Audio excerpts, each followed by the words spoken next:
Today we're diving into the latest in tech, EVs, and Tesla news.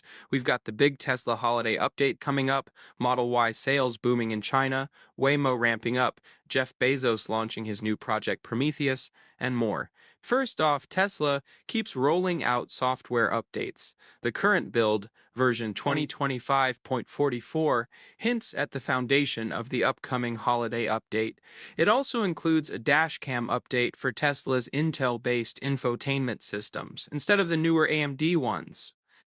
The Dashcam Viewer app got a grid view upgrade, making it simpler to find and watch footage. You can now exclude home from the cabin over heat protection or no AC feature.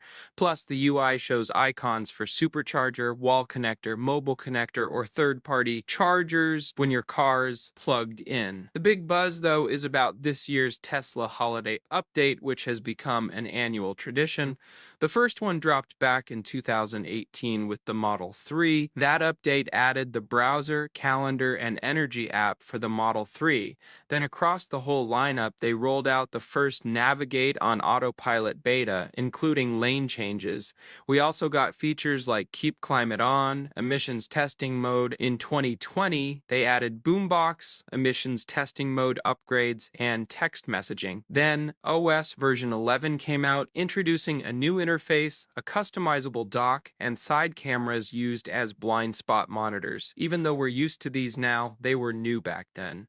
They also brought new games like Sonic the Hedgehog, automatic seat heating based on cabin temperature, car wash mode, and Sentry mode live camera access in the app. Moving to 2022, they introduced Steam gaming on certain Model S and X years, though it was later removed. Apple Music, auto-cancel turn signals, Bluetooth game controller support, MyQ garage door opener integration, and Zoom also came in. By 2023, they added alternate routes and navigation, custom lock sounds, high-fidelity park assist, rear screen games, Bluetooth headphone support, blind spot camera alerts, and speed camera icons on maps. Last year, Apple Watch support was included. We're seeing dashcam and Sentry mode video updates via the app, Sirius XM support for the Model 3, Y, and Cybertruck, weather info for your destination, a radar map for AMD and Intel vehicles, rear cross-traffic alerts, plus overall theater enhancements. Over the years, holiday updates have delivered tons of great features. So, what's coming this year?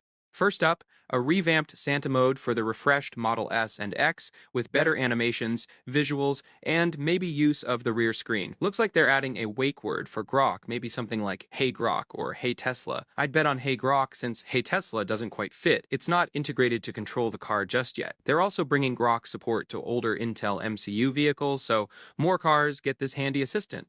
Plus, GROK is expanding beyond the US and Canada as the cloud infrastructure grows, allowing for broader access.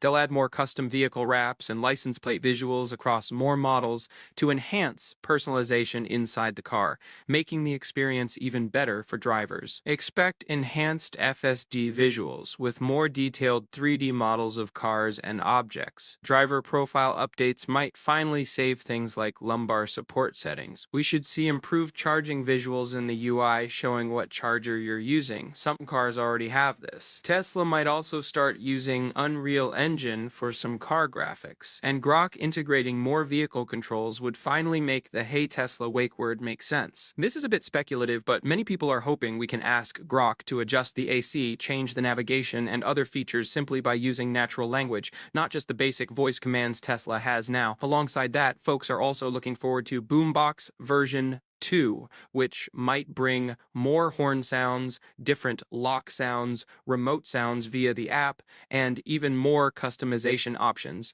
These features seem more hopeful than guaranteed, but they're definitely on the wish list for this update. There's been a lot of talk about Apple CarPlay coming to Tesla, and it looks more likely now. The big question is if it'll appear in the holiday update next month. That timing fits. Tesla's been hesitant to promote it, so they might not hype it yet. Tesla and Elon Musk have talked about Banish for a while now, the feature that lets your car park itself. Along with less strict driver monitoring for FSD, people are hoping for these, but they seem less likely in this holiday update. The update expected as software version 2025.44 plus some extra numbers is due in the coming weeks.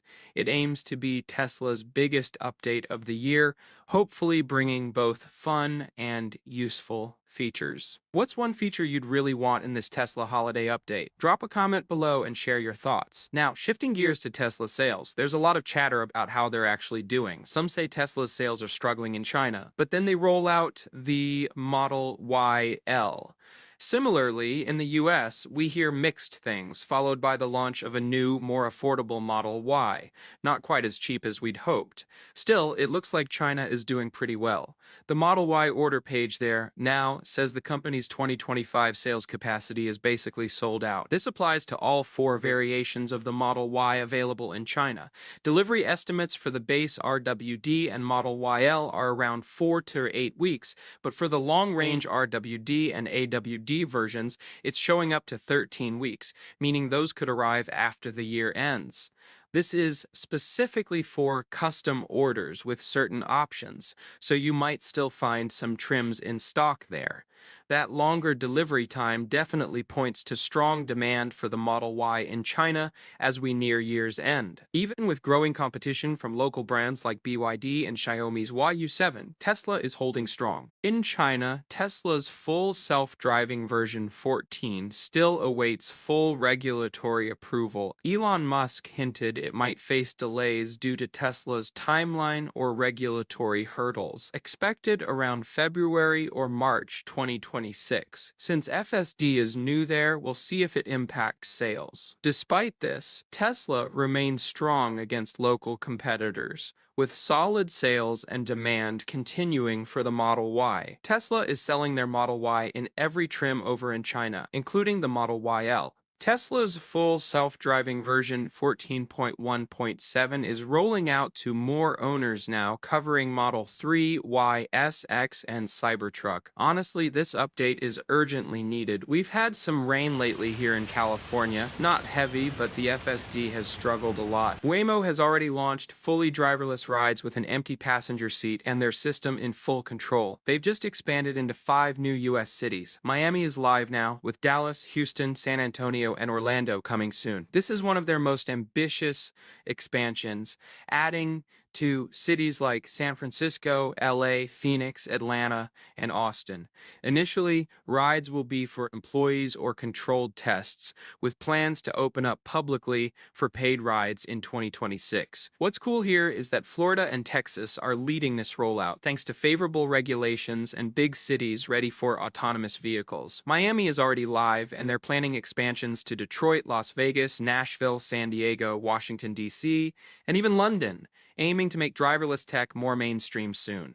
On another note, Volvo recently announced they'll be ditching LiDAR sensors and ending their deal with Luminar, starting with the 2026 X90 and ES90 models. This is a major shift in their approach to vehicle safety and driver assistance. Volvo claims Luminar didn't meet contract terms, and they want to cut supply chain risks as much as possible. So the 2026 models won't have the roof-mounted LiDAR anymore, which is a pretty big change since it used to be a key safety feature that Volvo heavily promoted. Now, Volvo says their safety and driver assist technology can still deliver top-tier safety without relying on LiDAR, focusing more on cameras, radar, and advanced software instead, pretty much echoing what Tesla has been advocating for a while now. This marks a significant shift in their approach to autonomous driving and vehicle safety. No new LiDAR supplier has been announced yet, which suggests Volvo may be moving away from LiDAR technology altogether in their upcoming models. This is a significant setback for Luminar, as Volvo was one of their major customers, and Luminar is already facing financial challenges. This might be one of the first clear signs outside of Tesla that the automotive industry is reconsidering the use of LiDAR in consumer vehicles. They're weighing factors like cost, design complexity, supply chain issues, and growing trust in camera-based and radar systems. I'm really interested to see how this development unfolds over the next several years, especially as many automakers have been announcing plans involving LiDAR integration. Now, over at Jeep, the 2026 Jeep Recon is their second EV, inspired by the legendary Wrangler. It features removable doors and a tough off-road design, launching just under $67,000 in the US. It's powered by dual electric motors, delivering 650 horsepower and 620 pound-feet of torque, hitting 0-60 in just 3.5 seconds. The range is estimated up to 250 miles. The Moab trim offers around 230 miles of range. While it's not the most efficient EV out there, that's not really the point, since it's a Jeep designed for rugged adventure. It rides on Stellantis' large platform featuring unibody construction and a reliable 400-volt electrical system.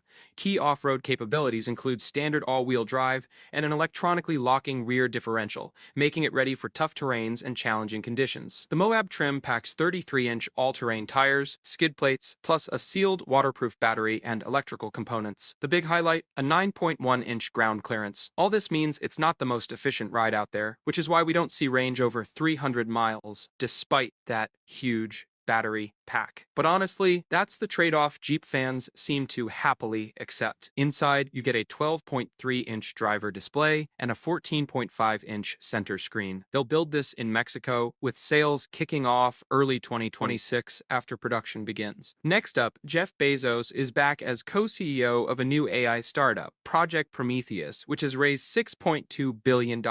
They're creating AI focused on the physical economy, fields like manufacturing, aerospace, and engineering. The team includes nearly 100 experts from big names like Meta, OpenAI, and DeepMind. This marks Jeff's first CEO role since leaving Amazon in 2021.